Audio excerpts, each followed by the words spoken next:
Maka kemudian mari kita bawa semua problematika ini di mana kita mengikutkan seluruh masa depan bangsa ini.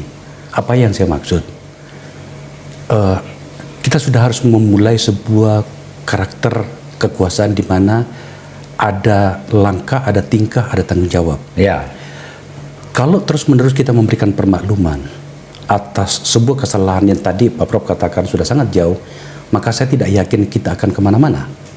Apa yang saya maksud adalah, oke, ada banyak kesalahan, kita bisa temukan di berbagai tempat, kita bisa bicarakan. Pak Prof di podcast yang baru saja ini dibikin tapi sudah tembus 100.000, itu sudah luar biasa ya. Oke. Tapi kan tidak mungkin ini hanya tanggung jawab satu orang yang memang presiden. Yang saya maksud adalah seharusnya ada banyak orang yang kita mintai pertanggungjawaban. Tidak untuk membalaskan dendam. Kekuasaan dan atau negara tidak boleh bicara tentang dendam, tapi ada pertanggungjawaban agar kemudian karakter kita sebagai sebuah bangsa itu menjadi elegan. Pertanyaannya adalah, apakah tidak berlebihan kalau kita hanya bicara tentang satu figur bernama presiden, dalam hal ini Pak Jokowi? Iya, tanggung jawab utama pada dia, karena yang lain ini kan menggunakan dia kan, atau dia menggunakan orang lain. Memang tanggung jawab utama pada Pak Jokowi, tetapi sebenarnya orang-orang lain yang terlibat dalam kasus-kasus konkret, ya, pelanggaran-pelanggaran yang sifatnya konkret menjadi kasus, itu sebenarnya banyak yang bisa diungkap, asal Pak Jokowinya dulu kan jelas nih tanggung jawabnya apa, akibat-akibatnya yang dilakukan oleh menteri ini apa, yang ini apa, yang ini apa, itu banyak sekali. Banyak sekali yang masuk, yang sudah dibicarakan publik banyak, yang masuk ke saya juga banyak. Oh, banyak. Gitu. Iya, banyak, tapi kan saya tidak pro justisia. Saya tidak boleh memeriksa apa benar apa tidak kan. Itu salurkan ke polisi, salurkan ke kejaksaan. Nggak jalan ya, kita fungsinya koordinasi, dan memang kejaksaan, kepolisian di samping pertimbangan politik kasusnya banyak sekali kan, dan ini menyangkut orang-orang yang gede lah gitu ya. Oleh sebab itu menurut saya, karena begini, penegakan hukum itu sebenarnya tergantung pada political will seorang presiden. Itu kuncinya. Kalau presiden, saya tidak melihat Pak Jokowi punya political will selama ini. Karena laporan-laporan sudah sering masuk, bahkan saya pernah laporan sendiri tentang beberapa kasus bersama Pak Luhut pula, saya lapor. Iya nanti dia tidak jalan juga. Ketika Pak Mahfud menjadi Menko Polhukam. Iya, saya pernah bersama Pak Luhut menghadap presiden, ini Pak, ini, iya, gitu aja, nggak jalan juga, gitu. Nah, itu yang saya katakan ada political will. Nah, oleh sebab itu kita berharap Pak Prabowo ini punya political will untuk ini. Oke, kita tahu negara tidak boleh hancur, tidak boleh terlalu gaduh. Ada yang diseleksi dulu agar ke depannya itu orang tidak seenaknya menjadi pemerintah, menjadi menteri. Ini seleksi aja gitu, tanpa juga mengganggu apa namanya modal politiknya Pak Prabowo. Dia sebagai presiden bisa mengarahkan, ini political will saya, sikat gitu. Apalagi dia bilang mau menyediakan dana besar-besaran kan untuk pemberantasan korupsi, gitu kan? Orang lari ke koruptor, yang lari ke lubang semut pun saya kejar, kan begitu. Yang nggak usah ke lubang semut, ada semua rumahnya bisa dicari gitu. Yang terjadi sekarang ini. Kalau enggak gitu, kalau kompromi lagi dengan apa namanya permisif lah ya. Permisif sih masih mending. Kalau menurut saya bukan hanya permisif ya, terkadang kalau didorong lalu disandera gitu kan nggak boleh itu. Kalau permisif itu mungkin ya sudah lah. Gitu. Soal political will yang disampaikan tadi itu mirip dengan apa yang disampaikan oleh Wakil Ketua KPK kemarin. Alex Marwata mengatakan bahwa jangan berharap akan ada perbaikan dalam pemberantasan korupsi atau berharap terlalu banyak kepada KPK kalau tidak ada political will dari presiden.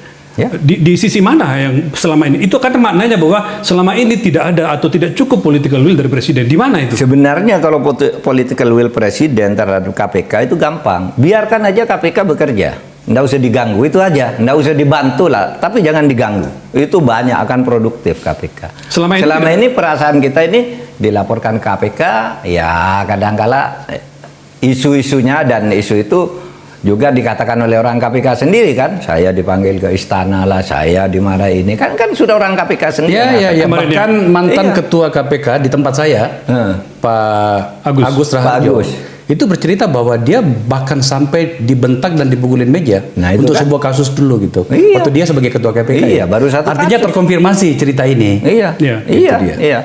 Jadi KPK itu harusnya didorong. Malah saya berharap presiden yang akan datang ini Pak Prabowo menganggap KPK itu teman dia, tangannya dia untuk menegakkan hukum gitu agar dia enak bekerja, mengatur negara ini gitu.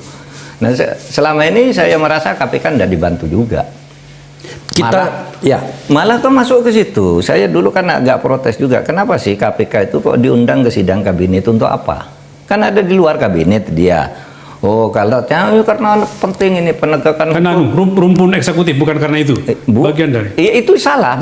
Begini, KPK itu tidak termasuk masuk ke dalam rumpun eksekutif karena dia bukan legislatif dan bukan yudikatif. Terus di mana sih kalau di Periat Politika? Pasti dia di rumpun eksekutif.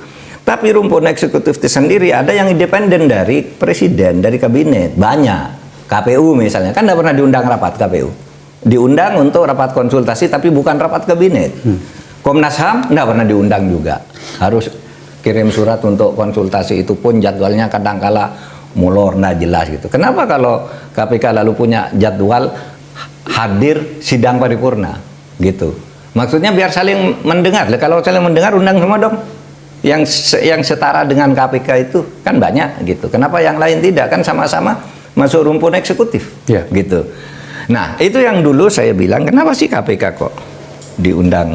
Atau itu mungkin zaman dulu enggak pernah. Bentuk penguasaan halus presiden kepada KPK ya? Itulah sebabnya gitu. Nah, tentu KPK-nya sendiri ya juga memang mungkin ada ketersandraan atau apa. Iya. Coba ya, karena bayangkan yang sekarang nih, saat kita bicara ini. Kan agak lucu ya, ketua KPK siapa Nawawi Pamulango, kemudian Alexander Marwata bilang bahwa Kaisang itu harusnya dipanggil. Betul. Iya kan? Untuk klarifikasi. Tapi dibantah oleh seorang jubir. Jubir nggak bisa katanya. Masa jubir bantah atasannya?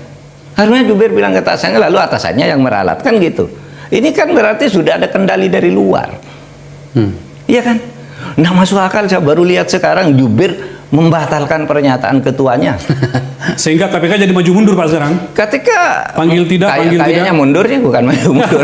Mundur subjektif. Pada akhirnya KPK juga menyesuaikan dengan cuaca yang ada di luar gitu. Cuaca yang ada, pasti anak ini dikendalikan orang, pasti gitu kesimpulan orang lah ya. Bagaimana seorang jubir yang itu ya jauh dari atas, ada jubir, ada sekjen ya kan, kemudian ada deputi, ada subdeputi, lalu jubir di bawah ini membatalkan ke sini coba. Nggak masuk di akal saya, organisasi macam apa kalau tidak bermasalah gitu.